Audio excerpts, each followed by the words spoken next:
ahead, Nick. You ready? Give me a thumbs up. Okay. We're gonna bring him on screen. What's up? Can you guys hear me? Yes, I can hear you. Okay, I'm good. Like it is this season, it's an up and down roller coaster. There's some good points in the game, some bad. It's just it's a lot to handle. You know what I mean? So watching it, you see, like Dirk is his game plan to me is just, I don't know if it's matchup, if it's scheme, but it seems like we get a good ball rolling on the first and second quarter, and then like third and fourth, it's like, what are you doing? Mm-hmm. That deep route with Ridley in the deep coverage when he had safety in the cornerback, it didn't make no sense. I'll say he don't need a job with the Falcons next year. I mean, if that happens, I'm just throwing the whole team away. It's like if he, you got to kind of point the finger at off the blank just a little bit. He kind of hold on to guys a little longer than he honestly should. Because honestly, Dan Quinn, honestly, he should have been all of them. All of them should have been really kind of out the door. But go ahead. I don't want to overtalk you. No, you good. And just like you see how different the defense was when it changed up. When we put Jeff Ulbrich in, it was a different kind of swag, a different kind of energy. I think that'd be the same thing for the offense. Once we get everything lined up, they play better. You know what I mean? Like they just you could tell Matt is tired of the play calling. He's tired of. Maggie T just said it. Yeah, he was pissed. Like he was throwing helmets. He was just like, and you can see that frustration. So it's like, yes, Matt had a bad game. All people, people have bad games, but this is not let's throw him out the window. Let's get rid of him. Yeah. He's frustrated. He's mad. I mean, yes, you're gonna make terrible mistakes when you ain't really in his head. Couple of those stairs too. Like I forgot what play it was, but it was a play where I don't know why. We're at the 1 yard line. I believe it happened in our opening drive too, but you're at all you need was 1 yard. It was 3rd and 1, but you wanted to pass the ball. Once again, here I go. We should do what? Todd Gurley up the middle or even Smith up the middle. Like, why do we have a fullback for? So I remember it was a play. I think it was in the second quarter or third quarter. It was a play where it was 3rd and 1. I believe Todd Gurley was in the game, and he did like a little hitch route. Mm-hmm. And I think I don't know what was going on with that play, but Matt Ryan just threw it to the ground. That was when the intentional grounding happened. And he looked at the camera and was just like, what happened to that play? Like, you know what I'm saying? Mm-hmm. Like, you can tell, like, his stares, like, in the camera, like, he just looks like. But this is what I was talking about as far as, like, Dirk Koetter need to come out on the field. Like, forget the booth. Yeah. Come out the booth. You need to come down on the field. But I don't know if it's like he's scared of confrontation type thing, but he needs to get on field with the rest of the, the coaching staff.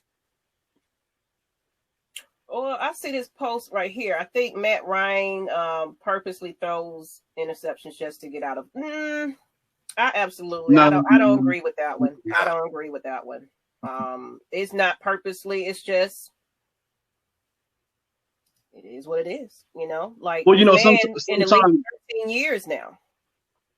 It seems like sometimes the corners did a great job of jumping the routes, man. You can see that they did a lot of game study on Matt Ryan and how he throws the ball. So like especially that one interception at the before the end of the game in the fourth quarter. That dude, he's seen the out route coming and he just jumped it perfect. He timed it perfectly. He's seen how Matt's about to throw. He's seen how he set it up and he just jumped the route. So you can't even blame Matt on that. After he threw it, Matt seen it and he was like, damn, I messed up. You can tell. Yeah. But when he threw it, he's like, oh, I'm about to get that, And you can't game plan against that, It just happens. Exactly, yeah. So it's like if the defense makes a good play on the ball, I mean, they make a good play on the ball. That's the way of the sports, man. That's how it goes. I see our numbers are going up. So I guess everybody leaving that post-game show, coming on over to the after show with me and Jroc. What's going on, people? Let's go ahead. Like, I'm going to drop the link because there's quite a few more people. Come join. But hey, Nicholas, anything else you want to add? Oh, man, just one more thing, man. I like the way Russell Gage is getting more involved. Yes. I like what I've seen from Laquan Treadwell. He had the little that little sitting route right there for the touchdown in the red zone. I think they should put him more in the offense. It was a surprise. Mm-hmm. But yes, yeah, thank you. Thank you. Thank you. Appreciate you. I'm going to put this link in the chat. I appreciate you guys. First bold one to do it. Salute. Make comment. I show face now, Yeah. Thank you guys. We appreciate it, man. AFN's where it's at, man. Everybody need to subscribe.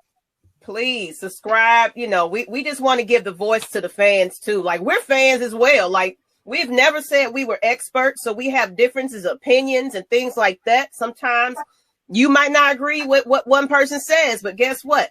We're all fans at the end of the day. You know what I'm saying? Thank you, Nicholas. But ATM on while Mike is jumping off. ATM, go ahead and get you up on here too. ATM. What's going on, ATM? Go ahead, K Styles. Oh, I was about to say I'm gonna say cha-ching the ATM over here. Let him go ahead, ATM. What you got? What you got, homie? I got one question, and I'm kind of surprised that y'all didn't point it out. But why? It's two things I noticed. Why, after we converted past the 50, we had a timeout left, I believe. Why didn't we keep running the ball? And then after Matt Ryan threw the pick, why didn't Raheem Morris ice the kicker? We had a timeout left. Ooh. Okay. Go ahead. Go ahead, K-Styles. ATM, you watch all the shows, right? Yeah. Okay. When we talk about the Farmer Friend playbook, you remember that, right? Mm-hmm. Yeah. It is a lifestyle because one thing, if you're in field goal, and like I said, I agree with a lot of people will say, if you're in field goal range, you don't need to throw the ball at all. Exactly. That should have been in a situation where they would if you had one timeout left, you didn't have to throw that out route and throw that pick. Yep. Like we said, Matt Ryan threw some bad balls today. Right, he did. Hey, look, he did. He threw some terrible balls today, and I counted about 6 of them. But this is real breaking news right here, you guys. Breaking news: the Las Vegas Raiders just fired their offensive coordinator Paul Gunther. Now, what's wrong with that statement? It should be the Loud Falcons firing Dirk Koetter as the news. You're right, though. Yeah, you definitely right. Yeah. Farmer Friend be serving all the blank them Louisiana frog cakes. I don't know if y'all remember them frog cakes. But we can't let Raheem Morris off the hook, too, because I see some of the Falcons fans letting him off the hook. He blew it. I'm not saying that the kicker wouldn't have made it, but why don't you ice the kicker? It be the smallest things that Raheem Morris don't do, just like in the Lions. Like, why did you make that challenge? Kenny Galladay literally called it. It was clear as day. And then you don't bring out the nail information like Raheem got to go too. Yep, whole staff done. The whole staff is absolutely done. That whole staff is dumpster juice right now. Mm-hmm. Everybody, Raheem Morris. Nah, bruh. Raheem ain't staying either. See, because we have to look at it from this standpoint. Like I said, the head coach, we can blame just Dirk Koetter. We can blame Matt Ryan. We can blame everybody. But at the end of the day, as the head coach, you have to take the brunt of it because you are the overseer of the operation. Get out the fucking booth. No, Dirk Koetter's ass need to get out. If he gets out the booth, he gonna get stomped out by somebody. He ain't getting out the booth. He seen the movie. He ain't getting out there anytime soon. Yeah, nah, he been get stomped the hell out by somebody. Some Falcons stomped his ass out. Yeah. But see, my thing is this: people want to say that Matt Ryan is sorry and that Todd Gurley is sorry. If that's the case, explain to me why last year in the red zone, and this is touchdowns only, Dirk Koetter went from 23 to this year he's ranked 29th. Because do y'all know how many times we run the ball? We are literally in the bottom half of the league. And as far as the red zone, you know who's worse than us? The Giants, the Jets, and the Cowboys. I'm saying. You just basically just said everything right there, man. Mm-hmm. Like I said, 29th in the league in touchdown percentage in the red zone is not going to beat elite teams. And the crazy thing is, despite that, Todd Gurley is still, I think he's top 5 in broken tackles and he's top 10 in rushing touchdowns. Yeah, I think Jroc said it earlier. You said just kind of use them right, you know. Yeah, you just gotta use him right. I'm gonna say this one final thing as far as like how the running game has been this season and how it goes. Yeah, Todd Gurley may not seem to be 100%, but it's still Todd Gurley. So I think having him mixed in with the offense, and if he's used correctly, he can be really, really good. Like I said, the only thing that's holding Todd Gurley back is his injuries. That's it. That's the only thing that's aching him right now. But honestly, I wouldn't really put a blame on Todd Gurley. I know a lot of people say, "Oh, Todd Gurley's washed." No, I think he has enough in the tank. It's just he's got to use him right, and I get it. I mean, like I say this all the time. I know a lot of people think that he's burnt out because of how LA used him ever since he was drafted. If he's so burnt out, I believe before we got him last year when he was with LA, his last season, he still put up 900 or 800 something yards and a lot of TDs.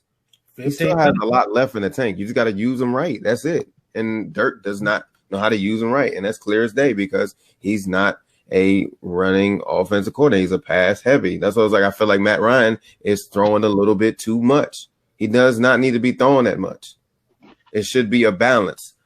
Our best teams that we had in the previous years always had a balanced offense, a good running game, a good passing game. But for some reason, this season with Koetter, second season with Koetter, just not figured it out. And like I said, Koetter has been here before, so I don't know what's going on. Oh, hold on.